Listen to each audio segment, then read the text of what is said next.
Puis là, bang, le coup de feu est parti. J'ai vu l'otage déstabilisé, s'accoter sur un mur de commerce. J'ai vu mon suspect tomber au sol. Moi, je me rapprochais de lui en criant « Police, police, montre-moi tes mains, montre-moi tes mains ». Là, j'ai constaté que, OK, ça saigne. Puis que non, je l'avais eu. Puis que la balle avait passé où ce que j'avais visé. Puis là, ben, ça a été le choc. Le choc émotif. Ça a été je criais, j'étais par-dessus, je voyais le sang. Puis je criais, je l'ai tué, il est mort, il est mort. Donc, pour raconter l'événement en essayant de faire une histoire courte, c'est le 31 mai 2000.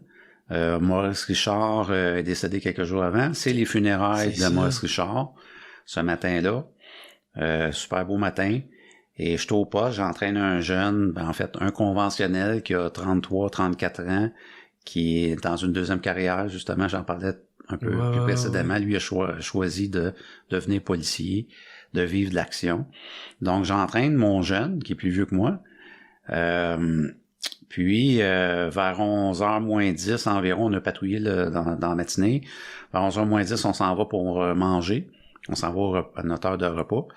Puis, un policier qui était au funérailles de Maurice Richard, qui revient. On parle un petit peu avec lui, puis quelques secondes après, il se précipite à l'extérieur parce qu'il a entendu sur les ondes qu'il y a une policière qui venait de se faire pointer avec un arme à feu. Donc, nous, on embarque dans l'auto de police, moi et mon partenaire, on ouvre les ondes. Moi, j'ai plus jamais fermé mon walkie-talkie depuis cette journée-là. Depuis l'an 2000 jusqu'à ma retraite en 2020, j'ai toujours gardé mon walkie-talkie ouvert parce que j'ai eu ma leçon cette fois-là. Donc, ce qui venait de se passer, c'est que pendant qu'on était au lunch, il y a un suspect qui est rentré dans une banque dans le quartier Rosemont, Saint-Hubert-Bélanger, la banque Toronto Dominion. Il a fait un hold-up, il a fait un vol qualifié. On a beaucoup moins de nos jours des hold-up dans les banques, là, mais dans ce temps-là, il y en avait beaucoup. En sortant de la banque, il était dans la ruelle en arrière, il a pris un vélo, il a mis un t-shirt, puis il a roulé sur Bélanger jusqu'à la rue Saint-Denis. Il est passé sur un feu rouge, mais il y a une policière qui était d'un quartier limitrophe qui descendait la rue Saint-Denis, qui l'a vu passer sa lumière rouge. Elle passait à côté de lui, elle lui a dit « Monsieur, quand la police est là, on sait pas sa lumière rouge », mais elle savait pas que c'était le suspect, parce qu'il venait de se changer, il était pas exactement pareil. Donc, elle l'a suivi, puis son comportement la fatiguait, donc elle a décidé de l'interpeller, l'intercepter, Beaubien Saint-Denis. Il a laissé tomber son vélo au sol, il a mis sa main dans son sac, puis là, elle s'en allait sortir son arme. Puis le suspect, lui, est parti en poursuite en poursuite à pied. Donc la policière court après. Sur les ondes, elle donne l'information, OK, le suspect, je sais pas si c'est le bon, mais poursuite à pied, amenez-moi du monde. Le suspect rentre dans une cour qui est entre Saint-Denis et la rue de Rolette. Il y a une ruelle qui est là, à la hauteur de Beaubien. Il rentre dans une cour. La policière regarde dans la cour, voir il est où. Puis il pointe un arme dans le visage, à peu près à 6 pieds d'elle, comme ça. Donc elle a peur de sa vie, elle demande de l'aide, elle dit le gars est armé. Puis là, il y a énormément de policiers qui arrivent, qui vont s'installer sur Beaubien, dans la ruelle et sur la rue de Rolette. Parce que, un peu comme Denis Côté l'expliquait, ce qu'on veut, c'est endiguer, faire un endiguement autour de lui. On veut l'empêcher de se déplacer, ce suspect-là. Donc, moi, quand j'arrive sur les lieux, je vois qu'il y a des policiers qui sont déjà installés autour. Puis, je décide d'aller plus au niveau de la rue Bellechasse, puis de Rolette, puis de stationner mon véhicule là, en milieu de la rue. Je disais à mon partenaire Michel, tous les gens que tu vas voir sur le trottoir du côté est, tu me les envoies vers Bellechasse. Puis moi, je fais la même chose du côté ouest. On court sur la rue de Rolette, vers le nord. Puis là, on entend les policiers à l'arrière, dans la ruelle, qui voient le suspect. On les entend dire que le suspect va défoncer. Il défonce une porte d'un logement. Heureusement, il est dans un deuxième étage. C'est des duplex un côté de l'autre. Ouais. Heureusement, il n'y a pas d'otage. Il ressort à l'arrière. Puis lui, quand il était dans la ruelle, il pointait les policiers comme ça, puis il faisait ça devant les policiers. Mm-hmm. Il traverse sur un autre duplex, sur le balcon d'un autre duplex. Il défonce une deuxième porte. Il fouille dans le logement, il n'y a pas personne non plus. Mais là, les policiers nous avisent attention, les policiers en avant, on le perd de vue, il s'en va vers l'avant. Puis comme ils disent ça, moi je cours, puis là je vois quelqu'un qui arrive sur le balcon. Je vois pas son arme, mais je me dis ça doit être lui. Puis là j'entends les policiers qui sont devant lui, cachés en arrière des autos, comme dans les films. Là. Ouais. OK, lâche ton gun, mets ça à terre. Puis le suspect, lui, descend les marches. Je vois toujours pas l'arme de mon angle à moi. Ma perception, je vois pas l'arme parce qu'il la tient sur sa cuisse droite, à côté de sa cuisse droite. Puis il descend, puis moi je me dis, il y a sûrement quelqu'un qui va tirer parce que ce gars-là, on va le perdre. S'il commence à courir en dessous du trottoir, puis ça c'est la formation que j'avais appris, c'est que s'il arrive sur le trottoir, ça se peut qu'il parte à courir. Puis quelqu'un qui court, c'est difficile de le tirer quand il court, quand il est en mouvement. Mais il n'y a pas eu coup de feu. Donc le suspect arrive sur le trottoir, arrive ce qui devait arriver, commence à courir, puis court, traverse la rue, à travers les policiers qui crient après. Puis là, il arrive de mon côté à moi, je le vois arriver sur mon trottoir. Mais moi, je suis encore en train de courir. Là, je m'en vais dans la rue. Je me sers des autos comme me protéger au niveau de la balistique, au cas où il me tire sur moi. Là, je le perds de vue une ou deux secondes. Soudainement, je vois qu'il est dans une cour intérieure, que là, il y a un otage. Fait que c'est vraiment... Puis je reconnais le visage de l'otage. C'est Jules Roiseux, qui était un chroniqueur de vin et fromage à l'émission Salut Bonjour dans le temps. C'est un monsieur français, assez corpulent. Donc, je le reconnais. Il y a le visage de l'otage.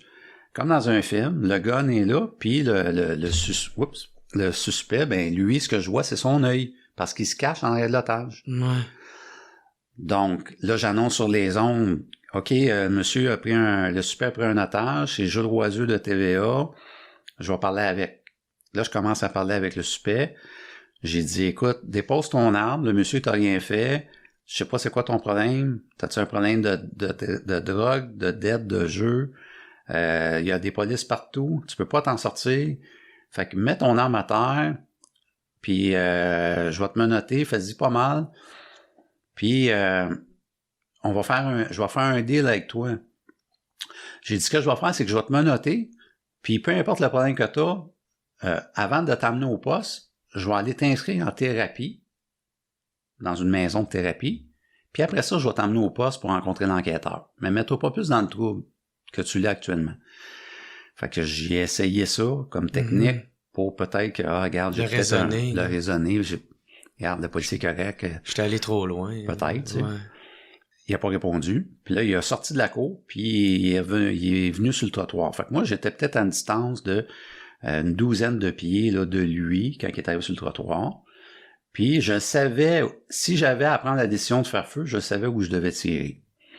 Parce que j'avais une formation un an avant. Puis là, j'ai demandé une dernière fois, j'ai dit, écoute, est-ce que tu m'entends? Est-ce que tu veux là qu'on fasse ce que je t'ai dit? Lâche ton arme, je vais aller t'inscrire en thérapie. Puis il m'a regardé avec son otage, parce que là, j'étais comme dans son angle ici. Je voyais la tête du suspect, mais je voyais la tête de l'otage. Il m'a regardé comme ça, puis il m'a fait, en voulant dire, je me fous de toi. Mais il m'a pas parlé. Puis là, il a marché sur le trottoir vers où il y avait les autres polices, comme dans un film, là. Pareil.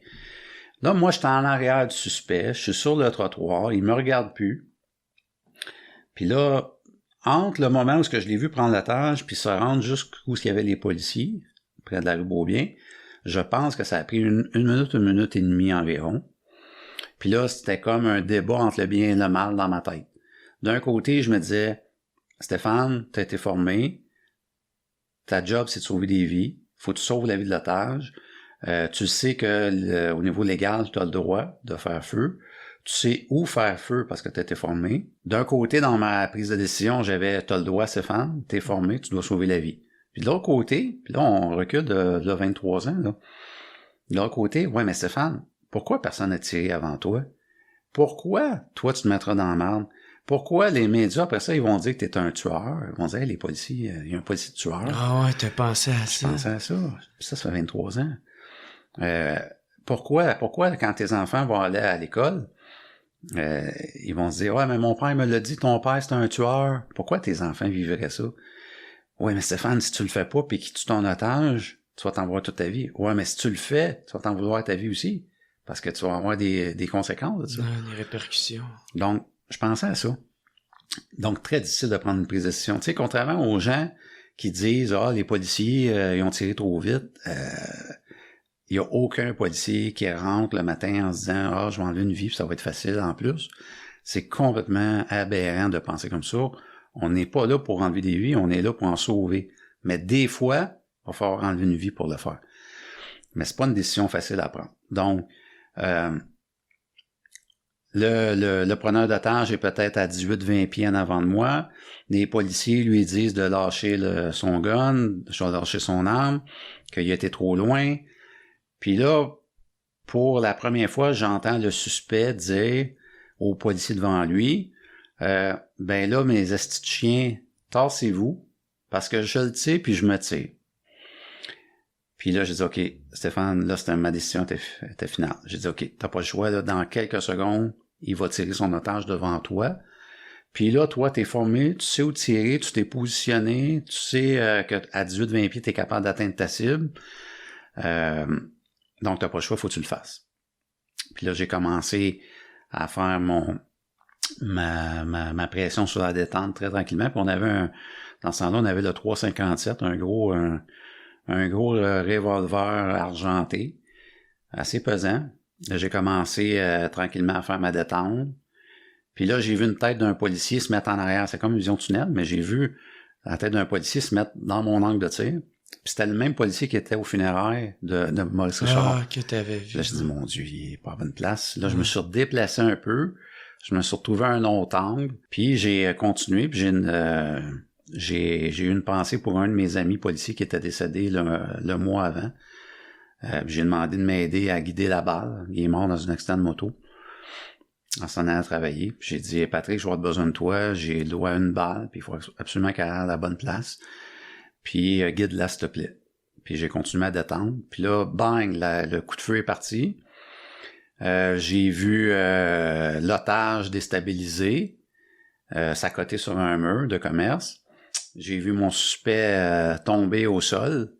Moi, je me rapprochais de lui en criant « Police, police, montre-moi tes mains, montre-moi tes mains ». Là, j'ai constaté que, OK, ça saigne. Puis que non, je l'avais eu. Puis que la balle avait passé où ce que j'avais visé. Puis là, ben ça a été le choc. Le choc émotif. Ça a été je criais, j'étais par-dessus, je voyais le sang. Puis je criais, je l'ai tué, il est mort, il est mort. Puis là, je dis, ça me fait une petite émotion parce que je le revis. Puis là, j'entendais les policiers autour de moi dire « Oui, mais Stéphane, c'est lui qui voulait, faut pas que tu t'en veuilles. »« Oui, je le sais, mais je suis pas rentré dans la police pour tuer du monde, tu comprends-tu? » Puis je voyais juste sa tête, son corps inerte. Puis j'avais, au niveau des réactions, enfin, je criais. Puis au niveau des réactions physiques, c'est que j'avais très chaud, puis je me sentais comme écrasé, comme si c'était une palette de briques qui avait été déposée sur mon corps. J'étais incapable de respirer. Il n'y a plus d'oxygène qui rentrait. J'étais pas capable. Puis, machinalement, je me suis dit, OK, il faut que je m'éloigne d'ici. Je me suis en allé avec mon arme sur la rue Beaubien. Je suis rentré dans un commerce, une boutique pour femmes. J'ai vu deux vendeuses à ma droite qui m'ont dit, monsieur, on peut-tu vous aider? Mais j'étais dans ma bulle. J'ai été m'asseoir dans le fond d'un rack à vêtements, sur le bord d'un mur. J'ai enlevé ma chemise, ma veste par balle. J'avais trop chaud. Je voulais reprendre mes esprits. Mais là, mon partenaire a couru après moi avec un autre superviseur. Ils m'ont dit, Stéphane, tu restes pas ici, on s'en va à l'hôpital. Là, j'étais embarqué dans l'ambulance. J'étais à l'hôpital Notre-Dame. Toi, t'étais en choc. Là. Ah ouais, j'étais en choc. Moi, je viens de tuer un homme. Je suis pas rentré dans la police pour faire ça. Quand je suis arrivé à l'hôpital, j'arrive au triage. Je pleure. Je suis dans tous mes états. L'infirmière qui est à l'accueil, elle me dit, oh, monsieur, elle dit, vous, ça n'a pas l'air de bien aller aujourd'hui. Puis ça, c'est comme une autre émotion que je viens d'avoir en dedans de moi, c'est que j'ai dit, madame, j'ai dit, ça peut pas bien aller. J'ai dit, je viens de tuer un homme. Puis ça, c'était une civile. Puis elle me dit, monsieur, elle dit, si vous l'avez fait, elle dit, c'est parce que vous deviez le faire, il faut pas vous en vouloir. J'ai encore le frisson de ces paroles parce que c'était la première personne civile que je rencontrais, puis elle était pas au courant de ce qui s'était passé, puis elle m'appuyait. J'ai dit, OK, s'il y en a une qui croit en moi, Ben, c'est parce qu'il y en a d'autres qui vont croire en moi. Mhm. Il y a d'autres citoyens qui vont croire en moi. Donc, ça me donnait l'espoir. Donc, j'ai rencontré les médecins, mon équipe de travail est arrivée, a été remplacée sur les lieux, ils sont venus avec moi.